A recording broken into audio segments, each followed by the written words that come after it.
que en el año 82, todavía en plena dictadura militar, yo me vinculo con Chicha Mariani y Estela Carlotto, a la sazón presidente y vicepresidente de Abuelas de Plaza de Mayo, que habían ido a Nueva York justamente, entre otras cosas, porque ellas iban a hacer declaraciones al Comité de Desapariciones de Naciones Unidas y demás, eh, pero a vincularse con el ambiente científico y específicamente genético, porque estaban muy interesadas en aplicar la tecnología genética, que en ese momento ya estaba bastante en auge, para la eventual identificación de niños una vez que fueran localizados, etcétera, como proyecto. Y entonces yo ahí me vinculo con ellas. Y yo enseguida vi que esa era una manera, digamos, en la cual yo podía colaborar de forma directa, primero por mi profesión, pues yo soy genetista, si bien no me ocupo específicamente del área de filiación o de genética forense, pero yo tengo todos los contactos, tengo el conocimiento, y entonces a partir de entonces desarrollamos una relación entre mi persona como asesor científico, si se quiere, y la organización de abuelas de Plaza de Mayo, que persiste hasta ahora, en la cual yo he venido muchas veces con esos fines. Pero todavía en esos momentos había que encontrar la manera de que esta tecnología nueva pudiera ser útil. Ya se estaba aplicando para estudios de paternidad,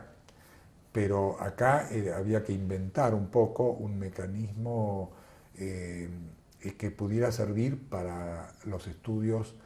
de filiación sin que los padres existan, porque los padres en su mayoría estaban desaparecidos.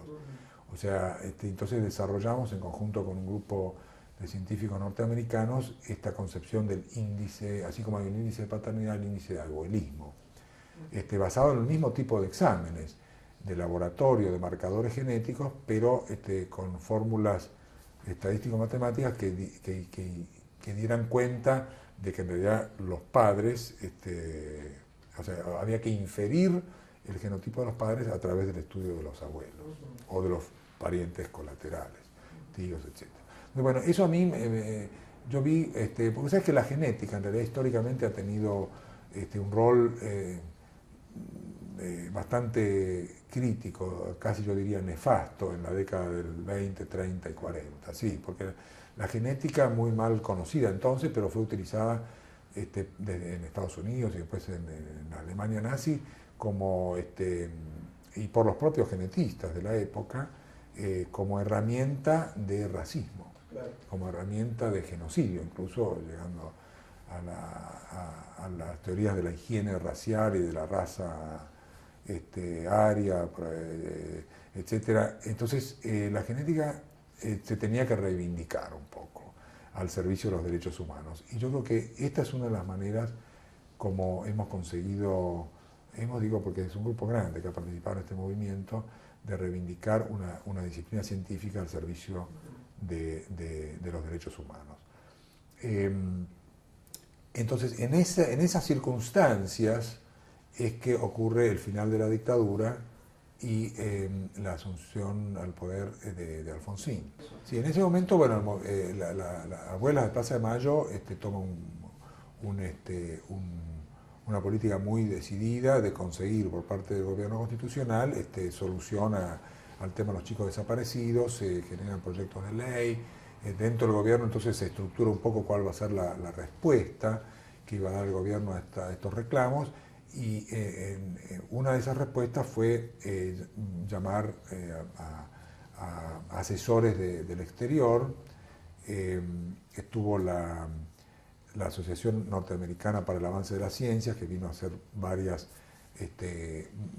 asesoramientos con respecto a identificación de restos, y también con esa misión, al comienzo del 84 vinieron genetistas para asesorar en el tema de los chicos desaparecidos, cómo se podía implementar la tecnología de genética, identificación genética para ello. Y entonces, en julio del 84 ya quedaba claro que iba a ser por encargo del Ejecutivo, iba a ser la Secretaría de Salud Pública de la Municipalidad de Buenos Aires, entonces, que iba a ser la que se iba a tomar a cargo la parte técnica del tema, porque el único laboratorio público estatal que había, que empezaba a hacer que podía adaptarse para esto, era un laboratorio en un hospital municipal, que era el Hospital Durán. Entonces, ahí fue cuando yo vengo y trabajo como asesor en ese entonces fue de la Oficina Sanitaria Panamericana, que me mandó como asesor para investigar un poco qué es lo que había acá en la ciudad, cómo debían organizarse, cómo debía ejercerse el contralor por parte de las autoridades de esa actividad, que después terminó en lo que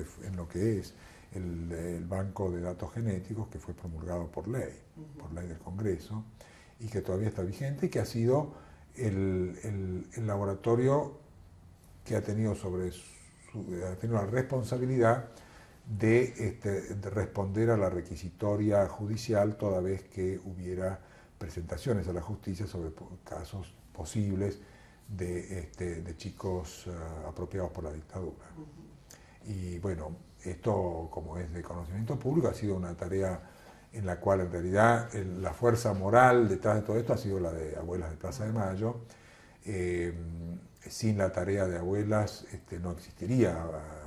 Banco de Datos Genéticos, ni existiría conciencia probablemente en la sociedad argentina de la trascendencia ética de esto, de la recuperación de chicos apropiados